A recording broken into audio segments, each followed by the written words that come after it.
नमस्कार. आमच्या स्वामी प्रवास या चॅनलमध्ये मी पूजा तुमचं मनापासून स्वागत करते. तर आज आहे गुरुवार. आज स्वामींची पूजा तर आहेच, पण अगदी 2 वस्तू वापरून उंबराले पण कसं करायचं हे सुद्धा मी दाखवणार आहे. जे आपल्याला सहज मिळू शकतील अशा 2 वस्तू वापरून करणार आहे. एक म्हणजे हळद. हळद तर आपल्या घरी असतेच आणि दुसरं म्हणजे गोमूत्र आणि त्यातच माझ्याकडे जे आहे म्हणून मी एक गंगाजल थोडंसं घालणार आहे त्याच्यामध्ये. तर मी हळदीचं लेपन करणार आहे. त्यासाठी काय काय घेतले ते दाखवते. तर हे गंगाजल आहे. त्याच्यानंतर गोमूत्र, हे गोमूत्र आहे. त्याच्यानंतर ही हळद घेतलेली आहे. हळदीनंतर उंबऱ्याला हळदी कुंकू लावण्यासाठी हळदी कुंकू घेतलेला आहे. आणि हा एक तुपाचा दिवा घेतलेला आहे मी लावायला, म्हणजे पूजा झाल्यानंतर. आणि अगरबत्ती स्टँड आहे. तर मी पहिल्यांदा उंबरा पुजणार आहे, लेपन करणार आहे आणि मग छोटीशी रांगोळी काढणार आहे. तर मी चला दाखवते तुम्हाला. सगळ्यात आधी मी उंबरा माझा पाण्याने धुवून घेतलेला आहे. आता माझा उंबरा लाकडी नाही आहे, सिमेंटचा आहे. चौकट सिमेंटचा असल्यामुळे माझा उंबरासुद्धा सिमेंटचाच आहे. उंबरा शक्यतो लाकडीचा असावा, पण आमची चौकट अगोदरपासूनच आहे त्यामुळं सिमेंटचाच आहे त्याला. तर मी अशा पद्धतीनं स्वच्छ धुवून घेतला पहिला आणि त्याच्यानंतर वाळल्या कापडानं, स्वच्छ कापडानं पुसून घ्यायचा. आता आपल्याला हळदीचं लेपन करायचं आहे, तर ओला उंबरा असेल तर हळद सगळीकडे पसरते, त्यामुळे असं पूर्ण स्वच्छ म्हणजे वाळल्या कापडानं पुसून घ्यायचं. आता बघा, घराच्या मुख्य दरवाजाच्या उंबरट्यावर हळदीचं लेपन करणं हे वास्तुशास्त्रात सुद्धा अत्यंत शुभ मानलं जाते. यामुळे काय होतं तर घरात सकारात्मक ऊर्जा, सुख, शांती आणि समृद्धी सुद्धा येते.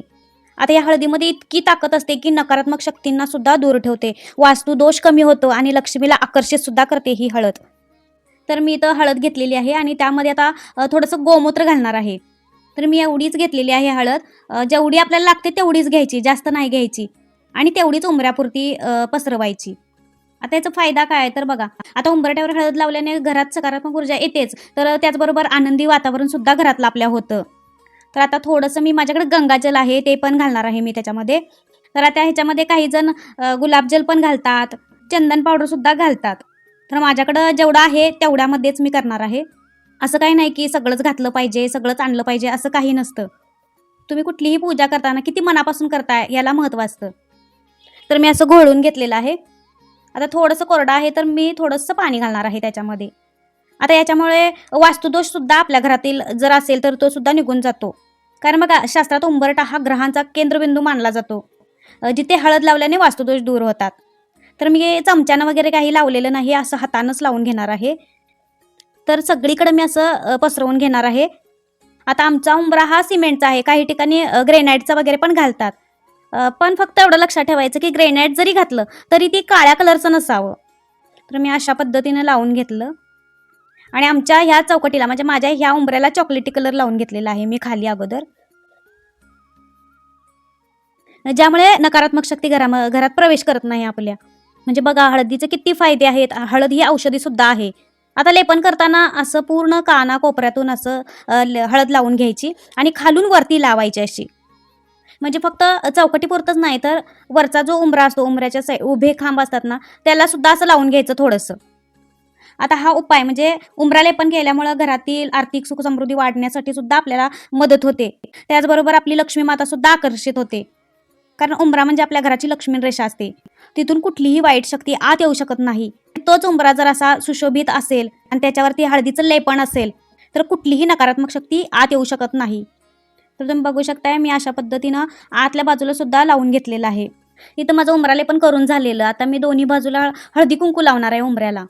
आता ज्यांना एवढं काही जमत नाही त्यांनी फक्त हळदीचं पाणी जरी शिंपडलं उंबऱ्यावरती तरी सुद्धा चालतं. पण कधी कधी करायचं तर गुरुवारी, शुक्रवारी, मंगळवारी, पौर्णिमा, अमावस्या या दिवशी उंबरा लेपन करायचं असतं. मी गुरुवार, शुक्रवार, अमावस्या आणि पौर्णिमा या दिवशी फक्त करते. आता मी छोटीशी लक्ष्मीची पावलं काढणार आहे रांगोळीमध्ये. आता माझी गॅलरी आहे त्यामुळे मला काही अंगण वगैरे नाही आहे, त्यामुळे मी उंबरा लेपन झाल्यानंतर तिथंच एका कोपऱ्यात मी छोटीशी असं रांगोळी काढली, म्हणजे फुल काढलं आणि त्यात कलर भरलेला आहे. मोठी रांगोळी तर काढता येत नाही कारण ही गॅलरी आहे. अंगण असतं तर मोठी रांगोळी वगैरे काढली असती. ही दरवाजाच्या बरोबर मध्ये पण काढता येत नाही कारण ये-जा करावं लागतं तिथनं, त्यामुळे अशी छोटीशी रांगोळी मी काढून घेतली. आता माझी रांगोळी पूर्ण झाली आणि मी इथं एक तुपाचा दिवा लावणार आहे. म्हणजे घराच्या उजव्या बाजूला, उजव्या कोपऱ्यात असा दिवा हा सकाळ संध्याकाळी लावावा. तर मी लावते आणि आज पण लावलेला आहे. तर आज गुरुवार आहे म्हणून, म्हणजे हा व्हिडिओ कालचा आहे, तर अगरबत्ती पण लावून घेतली. त्याच्यानंतर मी उंबऱ्याला दोन्ही बाजूला 2 फुलं ठेवलेली होती आता माझी उंबरा पूजा झाली, आता तुळशीची पूजा. त्यासाठी मी तुळशीला पाणी घातलं थोडं आणि तुळशीला म्हणजे तुळशीची पूजा करताना ओम नमो भगवते वासुदेवाय नमः हा मंत्र म्हणते मी. म्हणजे जिन्यावरून खाली जाताना असा कट्टा आहे, त्याच्यावरतीच मी असं तुळशीसाठी फरशी खाली घालून घेतलेली आहे. तुळशीला पाणी वगैरे घालून घेतलं, हळदी कुंकू लावून घेतलं. त्याच्यानंतर फुलं होती ती फुलं पण घालून घेतली मी. तुळशीमध्ये सुद्धा दिवा ठेवला, अगरबत्ती वगैरे दाखवली. आता बाहेरची पूजा माझी झालेली होती, आता मी स्वामींची पूजा करणार होते. सगळ्यात आधी मी स्वामींना खाली काढून घेतलेलं पाटावरती आणि आता आंघोळ घालणार होते. त्यासाठी मी कपडे वस्त्र वगैरे काढून घेतले, माळ वगैरे. तर आज गुरुवार आहे, त्यामुळे मी स्वामींना पहिल्यांदा पाण्याचा अभिषेक केला, नंतर दुधाचा वगैरे केला.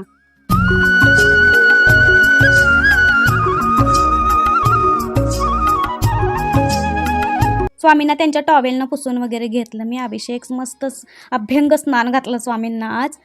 तर अशा पद्धतीनं अगदी सगळीकडनं असं मी पुसून घेतलं, हात पाय वगैरे सगळं पुसून घेतलं.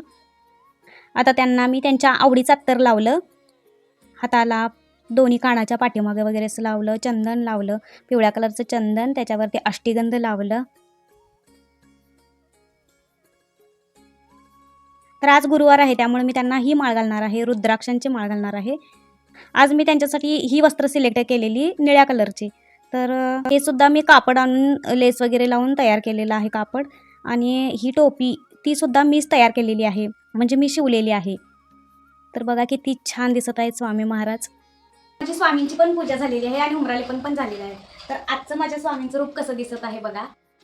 स्वामींना नमस्कार केला आणि मी दुसऱ्या कामाला गेले. तर आज गुरुवार होता, त्यामुळं संध्याकाळी आम्हाला आमच्या स्वामींची आरती वगैरे करायची होती. तर त्या अगोदर मी देवघरातली दिवाबत्ती वगैरे करून घेतली आणि मग बाहेर आरतीला गेले.